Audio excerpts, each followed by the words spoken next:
Boa noite.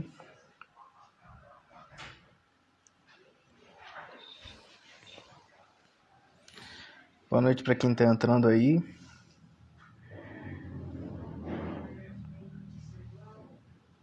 Hoje a gente vai conversar um pouco com o médico psiquiatra e psicanalista Marcelo Dias.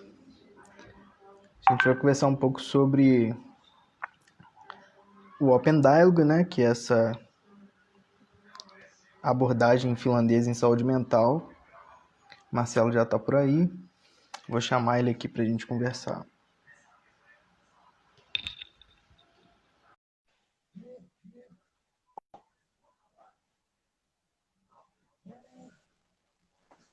Oi, Lucas. Olá, Marcelo, tudo bem? E aí? Tô tranquilo, tranquilo. Tá conseguindo me ouvir legal? Tô legal, tá legal. Tá bem legal. E aí, como é que você tá nessa pandemia aí? Rapaz, a gente.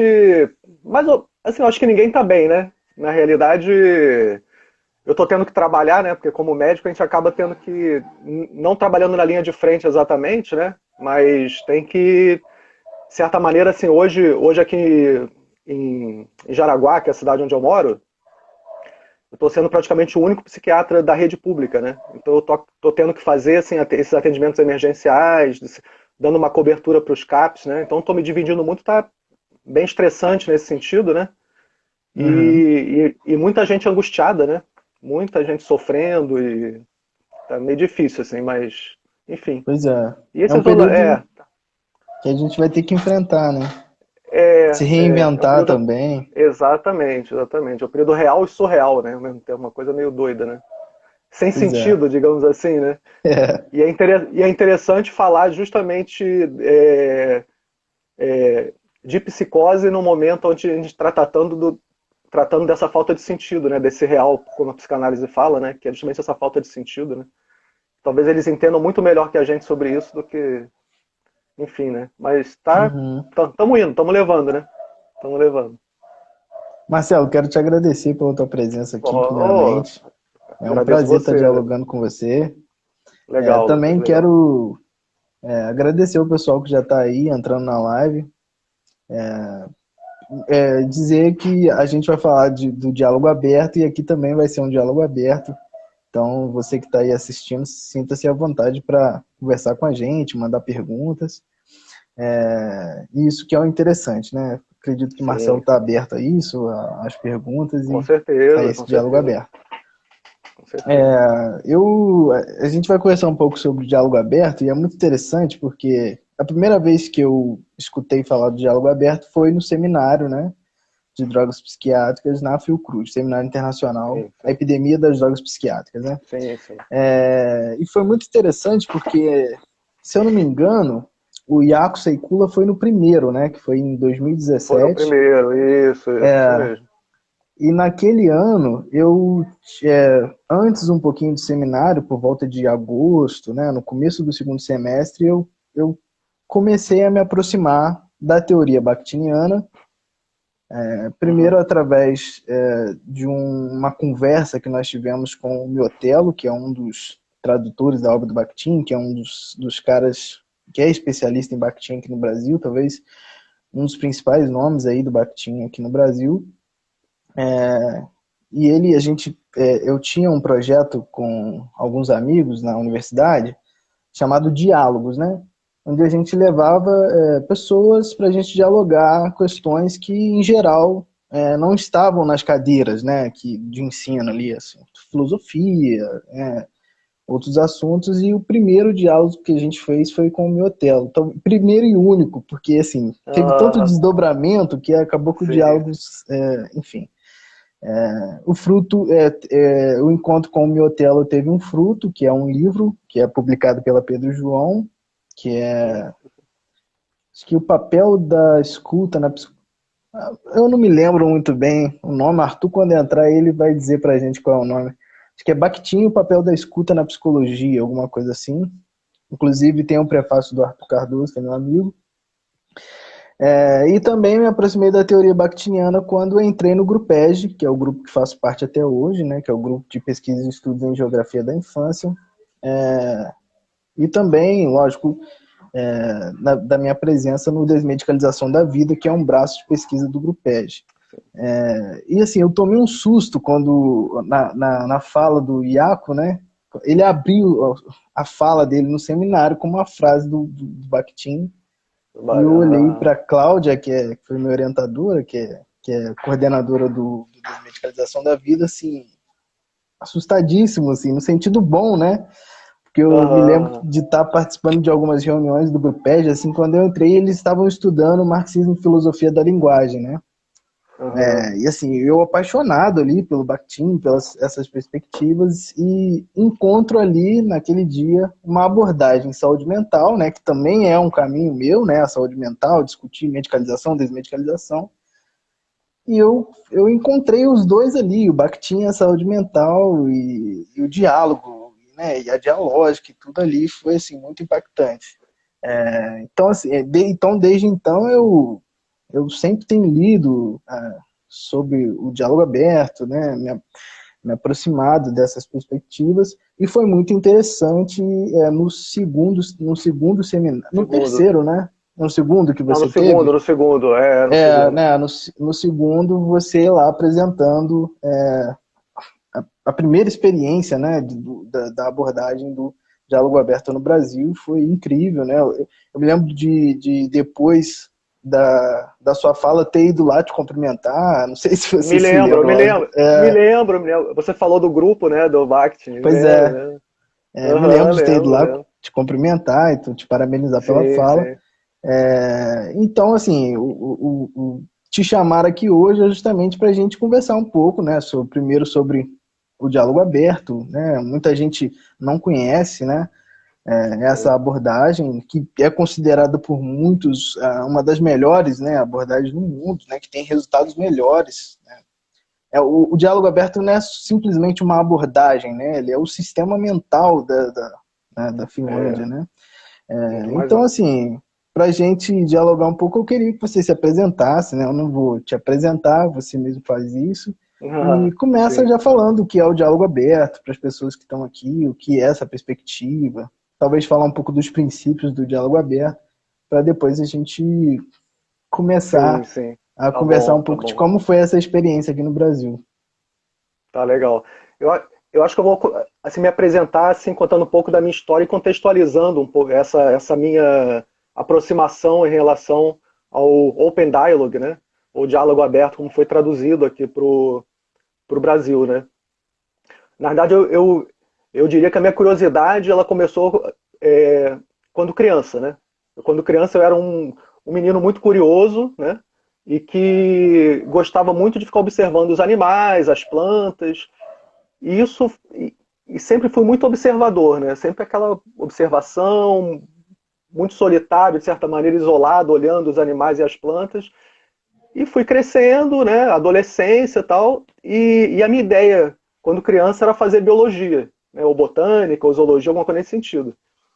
Quando cheguei ali no final do ensino médio, essa coisa toda, a minha curiosidade começou a mudar um pouquinho, né? Dos animais e plantas para os humanos, digamos assim, né? Principalmente, de certa maneira, para o meu próprio corpo, digamos assim, né?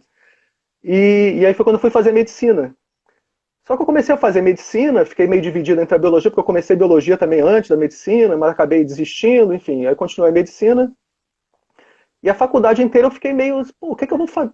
No que é que eu vou me especializar, né? Porque já fica aquela certa cobrança, né? O que é que eu vou me especializar, o que é que eu vou fazer? E passei por um monte de opções, né? E, enfim, mas eu me lembro muito bem que, assim, que quando eu estava no terceiro ano da faculdade, é, eu, eu agora não é mais assim dessa maneira, né? Mas naquela época a gente era no terceiro ano que a gente começava a ter contato com os pacientes dentro do hospital, que a gente entrava no hospital. Antes era só, até o terceiro ano é só aula. E no terceiro ano eu comecei a ter contato com os pacientes. E nesse contato, assim, não sabendo nada de medicina, digamos assim, né? Não sabia nem direito fazer um exame, não sabia tratar com remédio, e eu só tinha ali a minha fala e a minha escuta, né? O que eu podia. E eu me lembro que no primeiro dia de aula do terceiro ano, o professor pediu para eu fazer uma história de uma paciente, uma anamnese de uma paciente. que a gente chama de anamnese, né? Que é aquela Uhum. histórico, né, do paciente e tal. E ele me indicou, ó, faz daquela moça que está internada ali na enfermaria. E eu fui na enfermaria e fiz aquela história dela, e era uma moça que estava aguardando para fazer uma cirurgia cardíaca. E eu me lembro bem que ela falando daquela coisa, eu não entendia nada do que é da cirurgia, enfim, do que ela ia fazer, mas era para fazer a história dela.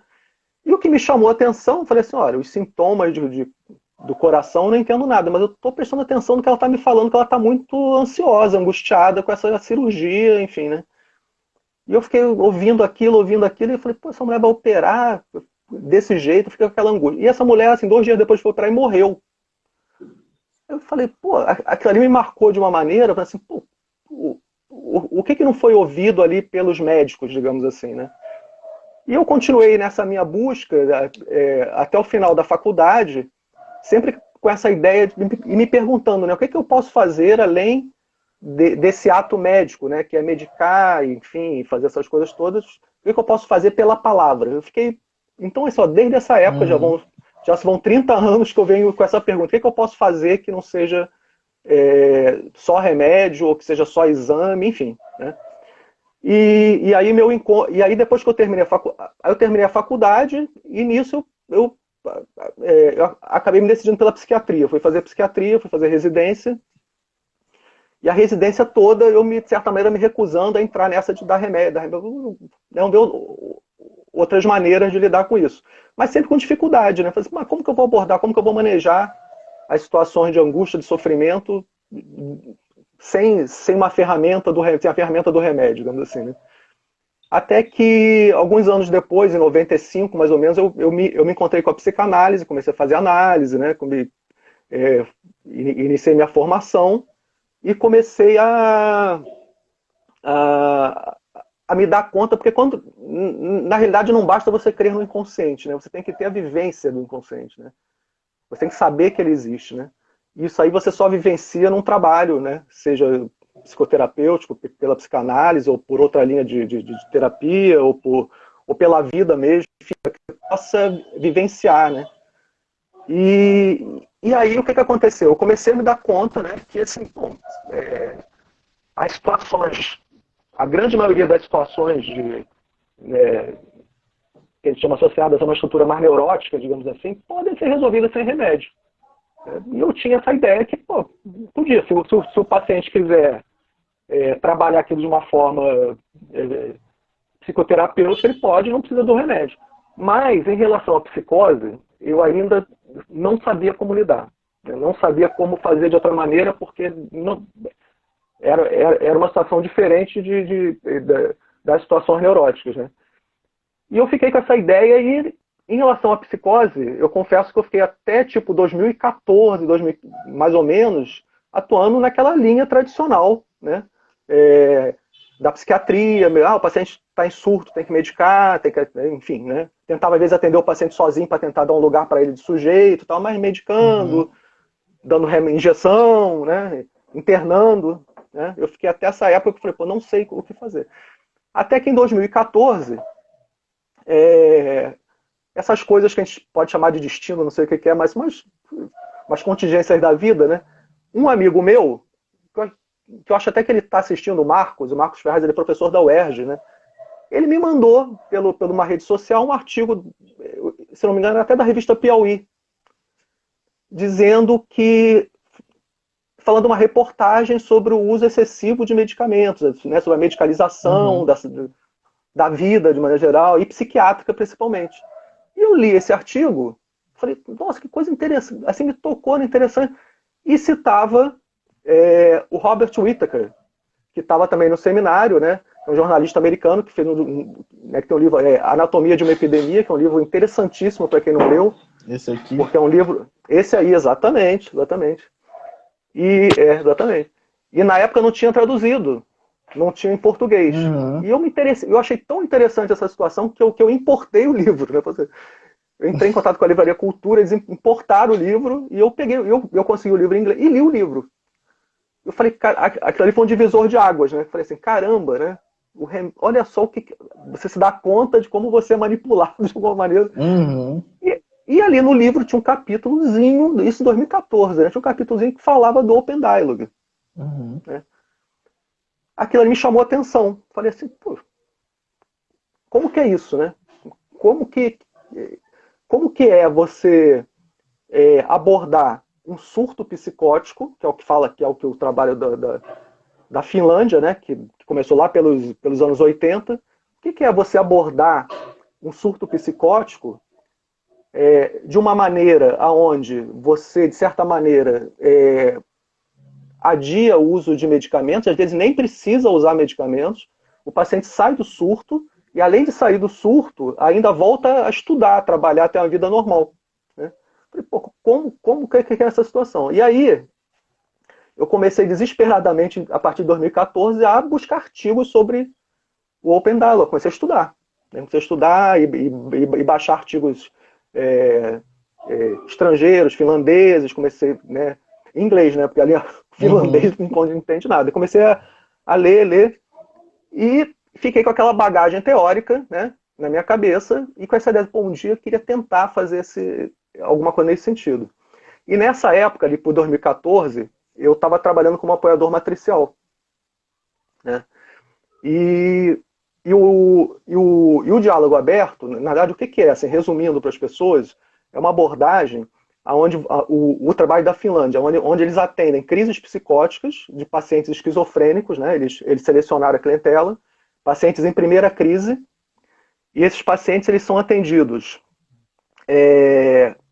no próprio território. Então, por exemplo, os profissionais vão até a casa da pessoa, fazem uma reunião com a rede da pessoa, incluindo a família, todas as pessoas da rede que fazem parte, vizinho, o pastor, o padre, o chefe do trabalho, as pessoas que fazem parte dessa rede, e fazem encontros, né?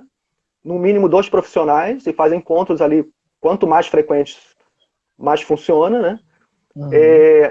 De uma forma dialógica, né? É por isso que é diálogo aberto, né? E aí que entra o Bakhtin, né? Porque a teoria do Bakhtin, que trabalha a questão do dialogismo, foi utilizada pelo Iaco. De uma forma dialógica. O que é trabalhar de uma forma dialógica? É você quebrar aquela tradição de que você chega para atender o paciente. Mesmo que você vá na casa do paciente, você tem o saber, né? Você vai fazer isso, Exato. isso, aí você examina o paciente, depois volta para o posto de saúde, discute com a equipe, e o diálogo aberto não. Né? O diálogo aberto, você estabelece uma relação mais horizontal, onde você estabelece um diálogo mesmo. Né? Então o paciente pergunta alguma coisa, você responde, entre os profissionais da equipe. Né? Inclusive, naquele documentário que tem no YouTube sobre o diálogo aberto, feito pelo psicoterapeuta americano, eu me esqueci o nome dele. Eu assisti, sim.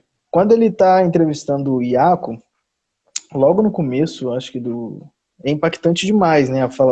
As falas de início do Iaco Seikkula, e ele fala que quando, no princípio, né, da experiência, quando eles iam, né, quando eles tentavam uma abordagem onde tinha essa ideia de que eles estavam ali para uma intervenção, como um saber ali, eles agiam de maneira burra, né? O Iaco fala isso, né? Pelo menos na tradução é o que se tem.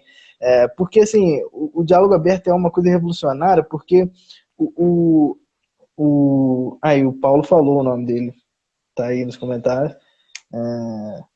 É muito revolucionário porque, assim, o próprio sujeito que está ali do sofrimento e a família, eles tomam um papel ativo e decisivo no processo, né? Eles não estão ali somente sendo intervidos por um saber, não, a ideia, o objetivo é justamente esse, né? O Iaco fala, o objetivo não é encontrar soluções, né? As soluções aparecem no processo, sim, né? Sim. Então, Né?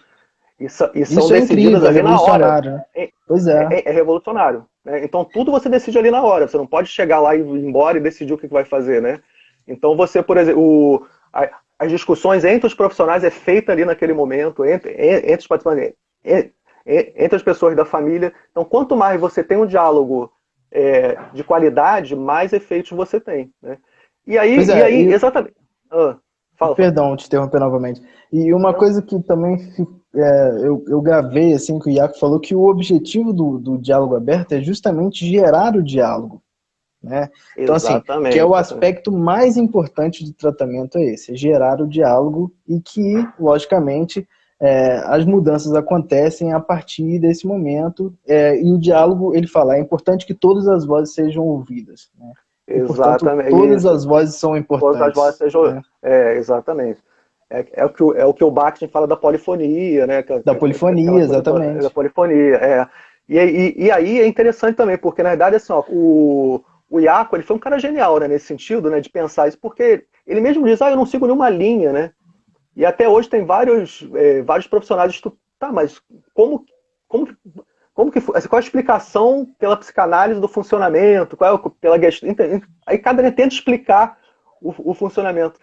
E nesses artigos que eu estava lendo na época, em 2014, ali, por exemplo, o próprio Iaco, ele tem um parágrafo que ele citava alguma coisa assim, que existia a possibilidade dos efeitos serem explicados por teorias que falam da linguagem, né, que trabalham pela linguística, e aí ele cita Lacan, né, que é a Uhum, linha por onde.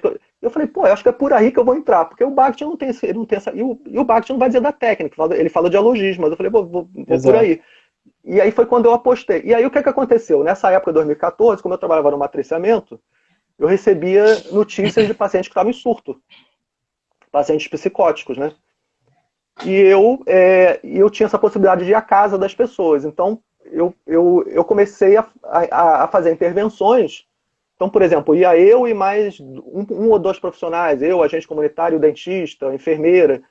E eu comecei a fazer essas intervenções. E a primeira que eu fiz foi uma coisa impressionante. Eu fiz uma intervenção, eu fui na casa do paciente em surto, né? Um paciente super assim, em risco e tinha os delírios de matar filho, umas coisas. A gente ficou até meio com medo, né, de intervir. E não queria aceitar remédio, então, pô, oba, já é uma situação que a gente não tem o que fazer, não tem como dizer que não pode Uhum, dar. E, e aí eu me lembro que eu fiz essa intervenção e falei assim, a gente vai voltar semana que vem. Quando a gente voltou na outra semana, o paciente estava bem, cara. Falei, eu fiquei assim, falei, meu Deus, isso aí eu acho que funciona, né? Eu acho que funciona. E aí eu tive mais a chance de fazer, eu fiz no outro paciente, de novo, o paciente saiu daqui, eu falei, pô, tem alguma coisa nessa história toda. E eu peguei essas duas ou três situações que eu atendi e fiz uma, um texto, né? E apresentei no encontro, acho que da Brasme, né? uhum, Daquelas rodas de conversa que a gente tem, que apresenta 10 minutos, né? E eu lembro que eu fui super assim, tímido, né? Falei, pô, eu vou apresentar isso aqui, não vai. Porque até então eu nem sabia, porque assim, eu soube, eu achei que só eu que tinha lido sobre aquilo, né? Falei, pô, vou falar. Na verdade, não, já existiam pessoas, por exemplo, em São Paulo que já estavam estudando, uhum, mas não circulava, né? Não circulava a ideia. E aí eu apresentei e eu me lembro que assim, quando eu vou. Eu não me lembro se foi acho que foi em São Paulo, assim. Eu sei que quando eu voltei para aqui, para casa, né, eu recebi e-mails do pessoal da USP, da Unifesp, querendo saber, e eu falei, caramba, eu fiquei meio assim, né? Falei, pô, interessante. E foi aí que eu dividi essa situação, né, que eu tinha vivenciado, o pessoal achou interessante e tal, com a equipe aqui da saúde mental, com a gestora, com a equipe, e aí a equipe meio que falou, vamos, e a gestão decidiu, vamos fazer, vamos experimentar, né? E foi aí que a gente montou essa estrutura que deu origem àquele artigo que eu escrevi, que foi que a uhum. gente fez ali no ano de 2015, 2016, mais ou menos um ano, né, fazendo e se aproximando ao máximo do modelo finlandês, né, que a ideia era se aproximar ao máximo do modelo finlandês, que segue sete princípios, né, que são os sete princípios do Open Dialogue e tal, e a gente tentou adaptar esse modelo para a nossa realidade. Porque o modelo finlandês, ele diz assim, é um need adapted, né? É um Uhum. modelo adaptado às necessidades do paciente, né? Mas eu diria que é um modelo adaptado às necessidades e às possibilidades, que foi o que a gente tentou fazer. Então, vamos adaptar as necessidades do paciente brasileiro, né? E as possibilidades da estrutura brasileira. E o nosso trabalho foi esse, foi adaptar os sete princípios, né? A dentro das nossas possibilidades. E eu diria que a gente conseguiu ao máximo fazer isso, né? Bastante. É, não conseguiu ir adiante, porque realmente eu acho que a minha aspiração foi muito grande, né? Hoje eu acho, por exemplo, assim, que baseado nas vitórias e derrotas que a gente teve nesse processo, né? E pelo que eu já li, porque hoje em vários lugares do mundo houve vitórias e derrotas também, por exemplo, nos Estados Unidos também tem tem um lugar que deu certo, outro que não deu, né? Então eu fui estudando também assim, o que falha, o que faz falhar, o que faz dar certo, né?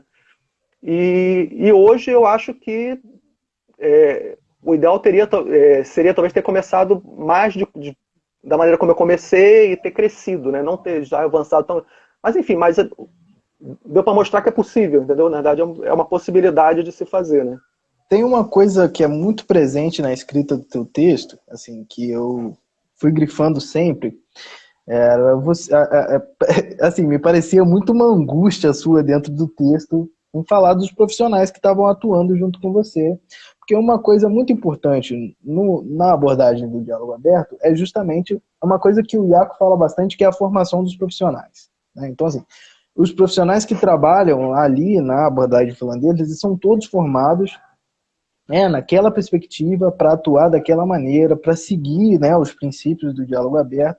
Então, assim, o fato ali do o seu texto mostra muito essa angústia, né, o fato de como é difícil, né, você conseguir fazer essa adaptação, justamente porque me parece que falta muito e tem essa necessidade da formação desses profissionais, né, que vão atuar, né, nessa perspectiva, né, e o quanto é muito difícil, né, fazer isso. Sim, então, porque na verdade, assim, o modelo finlandês, ele se baseou, basicamente, assim, nos 7 princípios, né, que ele... Uhum. Eu não sei se vale a pena citar os 7 princípios, acho que talvez, né, para quem não Acho que conhece, é interessante. rapidamente. O primeiro princípio é o que eles chamam de resposta imediata, né? Então, assim, que a partir do momento que o paciente tem uma crise, você recebe a notícia da crise, que no máximo em 24 horas você possa chegar até esse paciente, né? Esse é o primeiro princípio. O segundo que eu já comentei é que os encontros sejam da rede social do paciente, então que seja feito em rede, né, com a estrutura. O terceiro é a flexibilidade, ou seja, cada paciente é um paciente, você vai adaptar o tratamento conforme os encontros vão surgindo, né? E a mobilidade, que é você poder ir até a residência do paciente. Esse é o terceiro. O quarto, né, é uma questão mais ética, que é a responsabilização, né? Que a partir do momento que você assume o caso, você tem que ir até o final, né? Então a equipe tem que se responsabilizar pelo caso. O quinto é a garantia de continuidade, então é a mesma coisa, né? Você também levar adiante a responsabilização também no sentido assim, de que você recebe a notícia, você tem que acionar a equipe, então você tem que se mobilizar nesse sentido. O sexto, que talvez seja o mais difícil de todos, né? Que é a tolerância à incerteza. É você poder tolerar a situação da falta, né? De você não ter que dar uma solução rápida, não ter que dar um remédio, ter que aguardar, a pessoa em crise ali, você tem né, que aguardar, ouvir, dar. Esse talvez seja a situação mais difícil. E por último, o sétimo princípio, que é o dialogismo. É que essa troca se dê através do diálogo, né? Quando você fala... Aí tem mais 2 pontos, né, que não fazem parte dos 7 princípios, mas que fizeram parte do trabalho da Finlândia. Um é a questão da formação, da capacitação da equipe. Lá eles fazem uma capacitação de 3 anos, né? O pessoal tem uma formação muito em terapia sistêmica, familiar sistêmica, familiar sistêmica e tal. Só que, por outro lado, se contradiz um pouquinho com o trabalho do Iaco, porque ele diz, olha, porque o trabalho do Open Dialogue não é terapia familiar sistêmica, né? Como também não é psicanálise, não é, na verdade é algo diferente, né? Mas o outro a mais, a outra situação a mais da Finlândia, que eu achei que foi o que a gente não conseguiu fazer aqui, né? Os outros pontos a gente conseguiu adaptar, mas esse ponto não, que é a questão da pesquisa, né? Que lá na Finlândia eles têm um trabalho de pesquisa interessante, aquela pesquisação, né, junto com a prática, eles fizeram um trabalho de pesquisa, e aqui no Brasil, essa distância que existe entre a academia e o trabalho de ponta, né, isso dificultou bastante. Então, por exemplo, eu acho que a gente vê até hoje, né, a teoria circulando na academia, mas não consegue colocar em prática, e nós que estamos na prática não conseguimos, de certa maneira, formalizar esse. Então, eu acho que faltou isso aqui também, né? Poderia ter feito um trabalho mais. Mas, tanto que o trabalho da Finlândia começou a aparecer pela pesquisa, né? Pelas publicações que mostraram resultados fantásticos e tal. Mas essa questão da formação foi um nó, né? Como que a gente vai adaptar esse ponto? Que a gente foi pegando cada item cada princípio daquele, como que a gente vai fazer cada princípio? Né? Como que a gente vai adaptar para cá? Né? Então, por exemplo, a resposta imediata, como é que a gente fez para a resposta ser rápida? A gente fez todo um trabalho de divulgação de toda a rede da atenção base, atenção primária, todos da saúde mental, explicando todos. Para quê? Para sensibilizar todos os profissionais das equipes para quando tivesse um caso de um surto psicótico, uma crise psicótica, que a gente pudesse saber rápido. Né? E na época foi uma época excelente, porque a gente tinha uma rede de atenção básica fantástica, assim, uma rede que já estava há anos, profissionais super permeáveis à saúde mental, atendiam, não tinham preconceito, né? E que depois disso, com mudança de governo, que a gente está vivenciando, acabou, né? Se fragmentou toda. Hoje a gente não tem mais essa situação, mas na época a gente tinha uma situação muito favorável e nós conseguimos montar uma equipe da saúde mental, onde nós nos articulávamos pelo WhatsApp. A gente tinha um grupo de WhatsApp, né, que se articulava com toda a atenção primária, e aí quando algum agente comunitário, por exemplo, sabia, o paciente está com uma crise, acionava a gente no mesmo dia, e no dia seguinte a gente conseguia se deslocar até a residência. Então a gente foi adaptando, entendeu? Era pelo WhatsApp. A inclusão da rede era mais tranquila, né? Porque a gente ia na casa da pessoa, incluía a rede, essa coisa toda. A flexibilidade, mobilidade e tal. A responsabilização a gente também estava conseguindo dar conta. A continuidade a gente conseguiu durante um ano e meio também. Depois aí começou a ficar difícil, porque os profissionais tinham que se dividir entre CAPES e o diálogo aberto, entendeu? Você hoje, informou, por exemplo, no seu texto você informou sobre mudanças, né, na equipe, né, que tiveram durante esse processo, né? Isso, aí houve mudanças, aí assim, por exemplo, hoje eu vejo que seria interessante você ter uma equipe fixa para isso, né? Que fizesse só o diálogo, mas na época a gente adaptou com profissionais da própria, então isso aí fez com que não falhasse, né? Em alguns momentos, esses profissionais. E a questão da formação, qual foi um pouco a solução que a gente deu para isso? Eu não vou agora formar durante 3, né, esperar que os profissionais se formem durante mais 3 anos, né?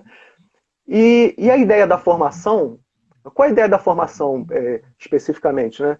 É você poder, primeiro, conseguir adquirir mais tolerância a essa incerteza. Né? Esse é um ponto. O outro seria a questão do diálogo, né? Você trabalhar o diálogo, sem ser dessa maneira de você impor o que você pensa. Né? E qual foi a solução que a gente teve aqui na nossa cidade? Aqui? Era assim, ó, quanto mais especialista você é, no sentido assim, científico, acadêmico, tal, menos tolerância à incerteza você tem, porque você é mais voltado para certeza, você quer certeza, né? Você é um cara certo, racional. Né? Eu falei, olha, vamos trabalhar nessa equipe com profissionais da nossa rede que não tenham tanta formação psicoterapêutica, psicanalítica. Né? Então, por exemplo, na equipe de abordagem, a gente tinha agentes comunitários, terapeutas ocupacionais, assistentes sociais. Essas pessoas, por falta de técnica psicoterápica, por exemplo, elas eram mais voltadas para fazer uma conversa. Elas estabeleciam conversa. Que era isso que era importante, que as pessoas não entrassem nessa... que conversassem, que elas não sabiam como manejar tecnicamente, elas conversavam. Né? Então, com isso, foram se estabelecendo diálogos. Entendeu? E aí, lógico, né? Quando se referia à questão da medicação, aí que pegava um pouco, porque tem essa coisa muito arraigada, tem que dar remédio. Mas o psiquiatra do grupo era eu. Então, nesse sentido, aí entra essa vantagem, né, de eu ter feito, de eu ser psicanalista, de eu ter de acreditar nessa, né, que o paciente tem tem um recurso para sair daquela crise, que não precisa o remédio para ele sair. Pelo contrário, né? Tem que se adiar o remédio para que ele possa sair da crise. Pois é, Isso foi muito, exatamente. isso foi muito importante, porque a minha presença tranquilizava a equipe, né? Quando dá remédio, não, espera um pouco. Pô, é o médico que está falando, é o psiquiatra que está falando. E a gente ia adiando ao máximo, a gente conseguia não medicar, entendeu? Então, agora, lógico, né? Quando você tem uma formação, mas eu diria assim, ó, que mais do que uma formação teórica, eu acho mais importante a formação pessoal, assim. Porque a tolerância à incerteza é que é o ponto, né? Se você Pois consegue ter a é. tolerância à incerteza, o resto vai. Você adapta conforme a tua possibilidade. Pois é, esse talvez seja o grande diferencial, né? Exatamente. Talvez E seja o aí grande você. diferencial lá, né, dos finlandeses para trabalhar com isso. Sim. Porque eles conseguem manter né, adiar. Né? Esse adiamento. Por exemplo, nos Estados Unidos, eles não conseguem fazer isso. Uhum. Mas eles estabeleceram, por exemplo, eles medicam com doses baixas, pelo menos alivia, né? Daquele alívio, elas estão Uhum. medicando, né? Mas é melhor do que medicar com dose alta, né? Entendeu? Então, Pois é. e é isso que eu digo, assim, ó, você implantar o diálogo aberto aqui no Brasil vai depender do local onde você vai implantar. Então, você tem que adaptar a possibilidade, né? Se, por exemplo, se tem uma Uhum. cidade que o psiquiatra é super medicalizador, né? Deixa ele um pouco de fora dos encontros, ou de repente, medica, mas medica pouco. Você tem que adaptar, entendeu? Mas dando essa possibilidade que o diálogo aconteça, porque na realidade é isso que faz a coisa. E aí é É. interessante porque, assim, ó, depois que a gente teve que encerrar esse processo, né, certinho dentro do que era o modelo, né, eu continuei de alguma maneira continuando a testar possibilidades, né? Dentro que eu falei, dentro das possibilidades. Só que as possibilidades mudaram, né? As possibilidades antes era de uma equipe, agora se tornou praticamente eu próprio tentando fazer o Open Dialogue, né? E foi muito interessante, porque o que aconteceu? Eu comecei a testar possibilidades onde faltavam princípios, né? Então, por exemplo, situações onde o paciente entrava em contato comigo, mas eu não conseguia ir dentro de 24 horas, não conseguia atender. Situações onde eu não conseguia ir à casa do paciente, o paciente tinha que vir. Né? Uhum. E em todas essas possibilidades, eu comecei a perceber que se você consegue, isso já tive, desde de 2015 para cá, já tive inúmeras situações assim. Mas aí falta a pesquisa que a gente está falando, né? Se tivesse uma seria interessante, mas eu já tive inúmeras possibilidades de que quando você recebe um paciente em crise, e você consegue atender esse paciente com a rede dele, com a família, por exemplo, né? De uma forma dialógica, aonde quer que seja na casa, seja no teu consultório, seja no posto de saúde, seja no CAPES, né? E de uma forma dialógica, os efeitos assim, ó, são fantásticos. Olha que eu já evitei, acho que a gente já evitou assim, internações muitas assim. Então hoje eu vejo que, por exemplo, essa possibilidade de a gente implantar o diálogo aberto, ele pode começar, por exemplo, dentro de um CAPES, dentro de um posto de saúde, né? Da maneira possível que isso possa ocorrer, entendeu? Mas contanto que tenha esse atendimento em rede e de forma dialógica. Se você consegue fazer isso, você consegue ter um efeito gigante. Os outros princípios finlandeses são princípios que vão potencializar, né? Lógico, se você atende mais rápido, melhor, né? Se você atende na casa, melhor ainda, porque você Uhum. agrega outras pessoas da rede, no próprio território do paciente. Mas é interessante. Mas tendo diálogo em rede e tolerando a incerteza, né, na verdade são os 3 pontos. Se você consegue, dos 7, fazer esses 3, você consegue colocar em prática você tem um efeito gigante, assim, né? E os pacientes saem é impressionante, assim. Eu falo até de forma, eu fico vibrando, assim, porque eu me lembro que na época, né, as pessoas que iam, mas não acreditavam muito, né? Quando voltavam, meu Deus, uma coisa incrível, né? Incrível, porque quando voltavam no segundo encontro, o paciente estava diferente, tava, enfim, né? Muito interessante. Pois é. Vale a Paulo pena. mencionou, assim, desde a primeira vez que eu escutei falar sobre o diálogo aberto, assim, eu me apaixonei, vi que era possível, sabe? Uma perspectiva em saúde mental que não fosse pautada na medicação psiquiátrica, né? E isso foi incrível, porque assim, você mencionou a Anatomia de uma Epidemia, e ele foi um divisor de águas na minha vida e com certeza na Também. vida de muitas pessoas. Muito, muito. Impressionante. O meu grupo de pesquisa, que eu faço parte, que é o Desmedicalização da Vida, ele nasce com a publicação da Anatomia de uma Epidemia, né? A professora Cláudia Santana, que é a coordenadora do grupo, ela forma o grupo, né? Porque o Paulo está por aqui. Paulo, inclusive, Paulo Amarante falou sobre a publicação do livro do Iaco, né? Que vai ser também um divisor de águas aqui no Brasil, né? Eu acho que ele falou que em breve vai ser publicado pela editora Fiocruz. A gente foi assistir uma fala do Paulo na UF, naquele fórum de medicalização da educação, e lá o Paulo falou sobre o seminário, e a Cláudia tinha comprado a Anatomia de uma Epidemia, e ela iniciou o grupo justamente para discutir o que ela tinha lido e tinha se impactado com o livro, né? Impressionante, impressionante. Assim, e a gente se reuniu, o grupo começou assim, se reuniu para começar a ler a Anatomia de uma Epidemia. Eu entrei um pouco depois, e assim, a partir do momento que eu fui assim, me encontrando com o livro, né, eu fiquei assim, gente, como violento, né, a medicalização, a medicamentalização. E eu tenho um contato mais próximo com a infância, né? Como assim, os relatos Sim. que o Robert Whittaker traz logo no começo, sobre esses relatos que ele traz, assim, é muito impactante. Você fica e você se vê dentro desse processo violento.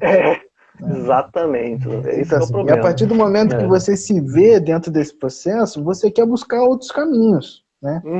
Então, assim, e o Seminário Internacional de Drogas Psiquiátricas, né, organizado aí pelo pessoal do LAPS, né, da ENSP, eu agradeci, inclusive escrevi um livro sobre isso, né, Paulinha, pelo Antipuro, dedicado ao Paulo Amarante. Sim, é legal, legal. Então, porque foi isso, assim, é o impacto, e, assim, o seminário foi muito importante para a gente começar a pensar novos caminhos, né? Pensar que havia a possibilidade de pensar uma saúde mental, de pensar, né, o nosso encontro com esse sujeito de sofrimento, que não fosse esse violento, né? E o diálogo aberto, ele nos mostrou que é possível, né? Que é possível tomar esse caminho de uma, assim, e eu estudo Bakhtin, assim, a questão da escuta, né, no diálogo aberto é muito importante, porque assim, há uma diferença nas perspectivas bakhtinianas entre ouvir e escutar, né? Ouvir é algo que pressupõe mais ouvir sons, né? E em geral, né, nós técnicos, né, adultos sabidos, por exemplo, em relação à infância, a gente não costuma escutá-las, né, as crianças, a gente costuma ouvi-las. Dessa forma a gente acaba silenciando elas, né? Mas só que a escuta em Bakhtin é uma escuta que é compreensiva, né? É uma escuta que é dedicada ao outro, é uma escuta que dá tempo ao outro, né? É uma escuta que pretende, assim, numa reflexão sobre a infância, é uma escuta que pretende abaixar e olhar a criança de frente, escutá-la e dar tempo ao outro, né? Assim, e isso eu vejo muito, essa questão da escuta compreensiva no diálogo aberto, né? Porque é justamente isso.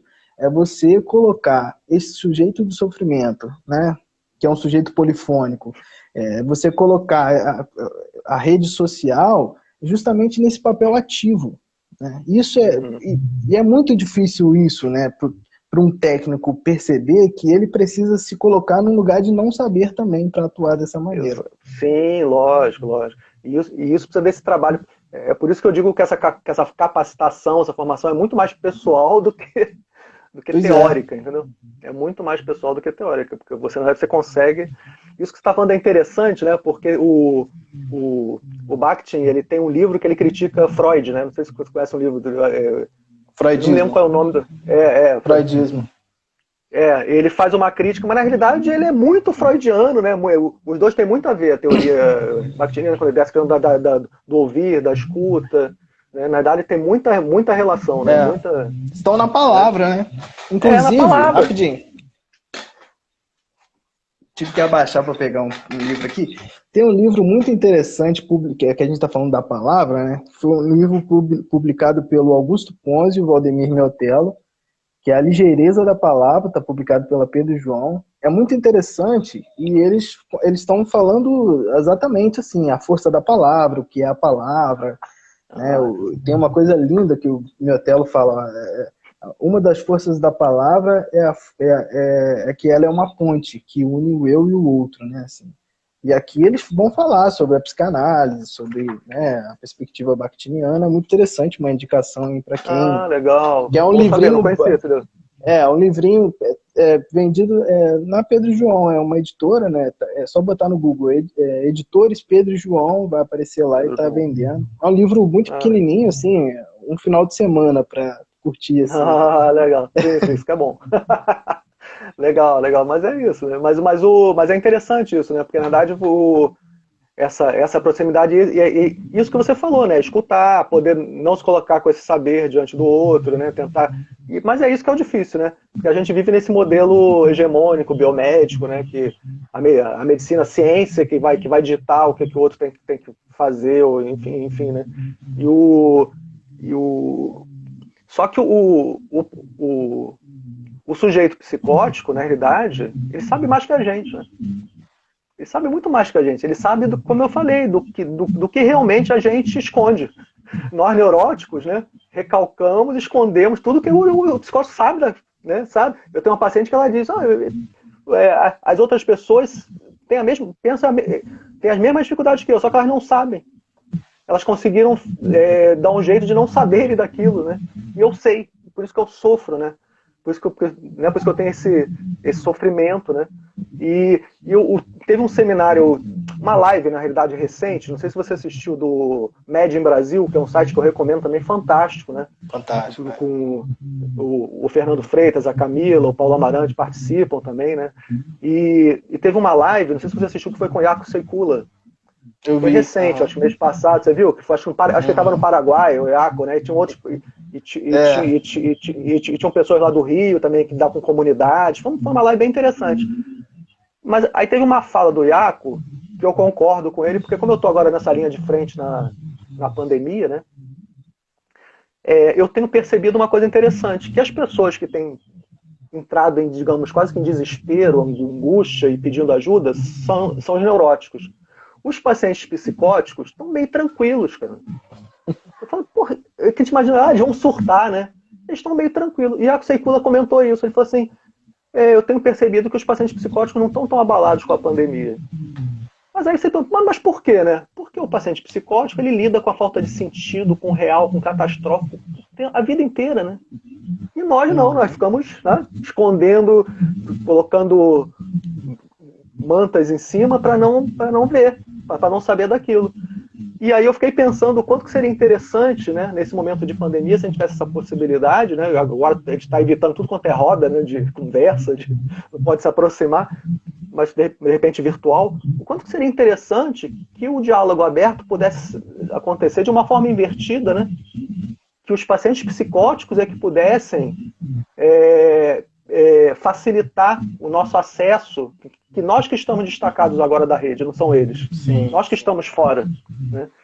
Eles pudessem, de certa maneira, escutar a gente, integrar e passar um pouco do saber deles para a gente sobre como lidar com esse real, com essa falta total de sentido, né? Aqui em Jaraguá a gente acabou, porque no início tinha essa coisa, eu vou fazer uma coisa diferente, né? Porque eu estou fazendo muito diferente. Na verdade, não. Depois eu fui ler artigos do Iaco que ele fala, não, o Open Dialogue tem que ser adaptado, né? Cada lugar é um lugar, não vai ser igual em lugar que realmente não é, né? Os Estados Unidos é de um jeito, eles trabalham com pares, tem várias outras maneiras, né? Medicam, enfim, né? E na época eu acabei dando o nome de roda de diálogo. Eu traduzi o diálogo aberto, né? O Open Dialogue, né? Para roda de diálogo, tentando fazer uma junção entre a nossa roda de conversa brasileira, que é uma coisa comum de trabalho em humanização, com o diálogo, tirando colocando o diálogo nessa história. Mas a questão é essa, né? Na verdade, quando você o paciente psicótico em crise, ele na verdade está desarticulado, né? Dessa rede da linguagem, né? Ele está fora. E aí, se você, de alguma maneira, começa a conversar, se entende, né? Essas pessoas se entendem, ele se articula de novo a rede, né? E ele tá ali, ele volta a viver junto, né? Então, eu acho que o interessante é isso, né? E as várias maneiras desse diálogo acontecer, né? Por exemplo, eu tenho uma paciente que ela saiu de uma crise, ela ficou, eu vou dizer para você, olha, ela ficou 17 anos em crise, cara. Foi a paciente mais grave que eu já tive na vida. Ela saiu da crise, tem 2 anos atrás, eu até lá 17 anos. Ela saiu da crise, assim, de dizer assim, ó, não preciso mais vir. Tô bem. Num dia em que ela conseguiu se encontrar com o filho que morava na Europa e conversa, ela diz claramente, ó, aconteceu alguma coisa estranha. Eu consegui dialogar, conversar com meu filho. Eu falei, mas como você conseguiu conversar? Eu acho que eu estava dormindo. Olha só, e a maneira dela, ela conversou da maneira dela. Eu estava dormindo, acho que falei sonhando, e ele entendeu o que está acontecendo comigo, eu consegui entender. Essa paciente saiu de uma crise de 17 anos, cara, e não tinha profissional junto. Entendeu? Então, essa questão do diálogo, né? Que eu acho que aí esse trabalho que você, né, faz com marketing, eu acho que a gente tinha que se aproximar mais nesse sentido, assim, de trabalhar mais Com certeza. E aproximar a academia e fazer um trabalho, formalizar mais esse trabalho, porque fica muito na prática às vezes, né? A gente pratica no dia a dia e acaba não formalizando. Mas o resultado do diálogo É incrível, né? Cara, é incrível, cara. Uma vez, aí eu me lembro que eu teve depois, a convite do Paulo, a gente foi numa fala do Iaco, que foi lá na Fiocruz, mas foi uma fala assim, que teve poucas pessoas, né, assim, foi tipo um seminário, né, onde ele fez uma fala, e eu lembro eu lembro que eu saí de lá da Fiocruz, né, a gente foi eu, Cláudia, Clara, o pessoal aí do grupo Desmedicalização da Vida, e eu lembro de ter ido, e quando eu voltei, eu fui direto para a universidade. E estava rolando uma semana acadêmica da psicologia. E eu lembro de estar conversando com uma professora, e eu falando com ela, não, é assim, é assim, é assim. E ela falou assim, mas como pode? E eu falei assim, falei, pois pode, através da palavra, através do diálogo. Exatamente. É uma coisa incrível. Cara, é incrível. Não cabia é incrível, não cabia na cabeça dela, sabe? De uma cabeça de uma estrutura assim. Mas é impressionante. Eu me lembro no segundo seminário, que eu não me lembro assim, que eu acho que eu fiz uma pergunta pro Iaco lá, na fala dele, eu não lembro qual foi a pergunta, mas eu me lembro que ele fez um comentário que ele falou que na Itália tinha um psicanalista também que estava começando a estudar o Open Dialogue, né? E colocou em prática também, assim, né? Numa situação, né, improvisada, assim, mas colocou em prática. E o Iaco falou que ele ligou pro Iaco. O Iaco até brincou que ele falou um palavrão, né? Pô, funciona, que coisa incrível. O cara ficou desesperado, porque funciona, porque tu acredita, cara, que como pela conversa, pelo diálogo, a pessoa vai sair de uma crise. Não sei se eu posso contar um caso rapidamente que eu tive aqui em Jaraguá, naquela época. Pode. Marcelo, só uma coisa. Não sei como é que tá o tempo, né?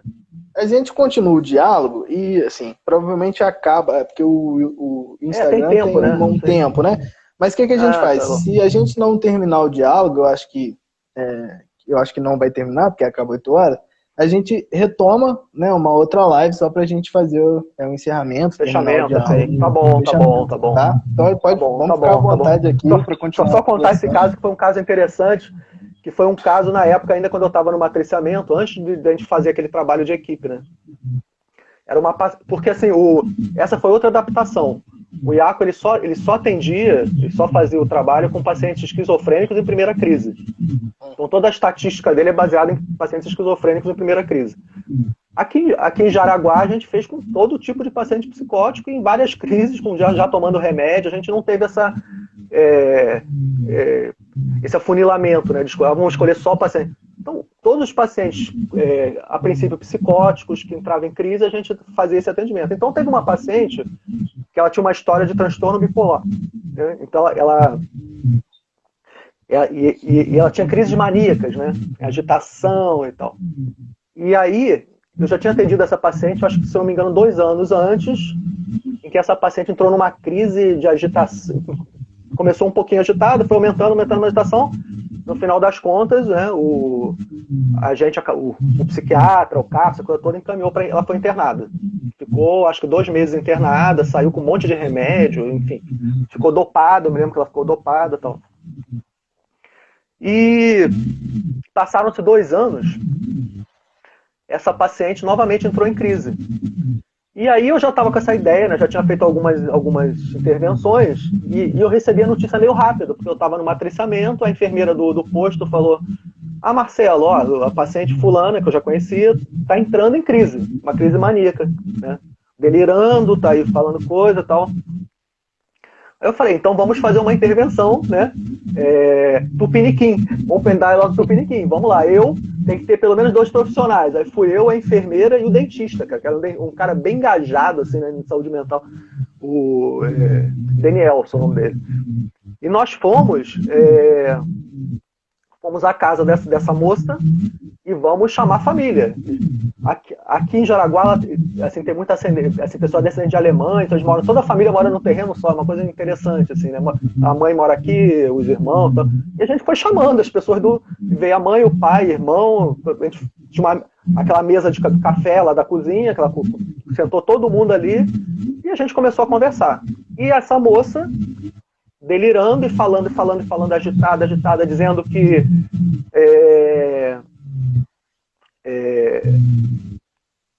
acho que tinha um namorado, que estava namorando não sei quem, e aí tudo que ela falava, a mãe, mas isso não existe, isso é mentira. Quer dizer, o diálogo não aconteceu, ninguém entendendo ninguém. Uhum. Isso foi rolando meia hora, assim, eu falei, né, tá, o que a gente vai fazer? A gente conversando, todo mundo fala, o diálogo, conversando. Até que depois de uns 30, 40 minutos de conversa, essa moça, ela falou alguma coisa, que ela falou assim, eu vou me casar com fulano, uma pessoa. E nessa hora, depois de meia hora, quando ela falou isso, a mãe falou assim, mostrando uma compreensão, você vai se casar com... Aí começou a entrar numa conversa de entendimento, né? Meio que entendendo o que ela estava pensando, né? Não concordando ou discordando, mas o que ela estava pensando, o que ela estava acreditando. Lucas, é inacreditável, cara. Isso foi rolando mais meia hora. Quando chegou quase no final, que também é difícil de alguém acreditar quando não vivencia, mas a paciente saiu da crise, cara. Mania, saiu da crise, maneiro. Saiu da crise. E isso eu me lembro que eu comentei no seminário, né, dessa possibilidade. O Iaco falou que assim, tem um artigo do Iaco que ele também faz um relato. Não me lembro qual é o artigo de 1989, eu acho que ele faz um relato onde ele descreve um caso onde... Fala. Desculpa, é porque vai dar o período, né? Que vai fechar a live. Tranquilo. Eu vou encerrar e vou... Pessoal, eu vou encerrar e vou voltar aqui com a live de novo, vou fazer uma live de novo, Marcelo vai entrar e entra lá pra gente fazer um encerramento junto, tá bom, gente? Tô aguardando vocês lá, peraí.